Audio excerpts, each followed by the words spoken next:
Il y a 3 ans, la famille Sargsyan a tout quitté pour la France. Depuis, les parents ont trouvé un travail, leurs 2 filles sont scolarisées. Mais aujourd'hui, ils craignent d'être renvoyés en Arménie. Ils sont sous le coup d'une mesure d'expulsion d'ici au 30 décembre.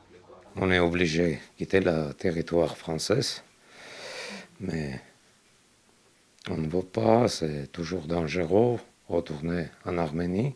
Plus dangereux qu'était avant. On a laissé notre maison, nos amis, notre travail et tout pour venir ici, pour se sauver. Se sauver pour échapper aux menaces de mort qu'ils subissaient dans leur pays natal. Retourner en Arménie, c'est impensable pour Aïda Ovsepian, 69 ans. Je n'ai pas peur pour moi, pour ma vie. J'ai peur pour ma famille. J'ai presque 70 ans. Je n'ai pas peur de mourir. Ils ont refait leur vie en France, se sont fait des amis, comme ces bénévoles qui les aident au quotidien. On risque de remettre des gens dans un pays où ils vont mourir. Il n'y a pas d'autre. On ne peut pas dire autre chose.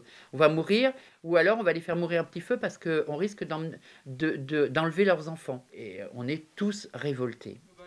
Révoltés, profs et lycéens le sont aussi. Il y a une fille qui est au collège de la Trombonne et l'autre fille qui est en première chez nous. Lundi matin, ils se sont réunis devant leur établissement pour soutenir leurs camarades. Elle a pu m'aider, elle en anglais et moi en français. Et on a pu s'aider mutuellement. Et au final, c'est un partage. Et je pense que c'est très bien de favoriser l'échange de culture. Pour moi, c'est quelque chose d'horrible de faire ça en participant en regardant les textes juridiques et pas humains.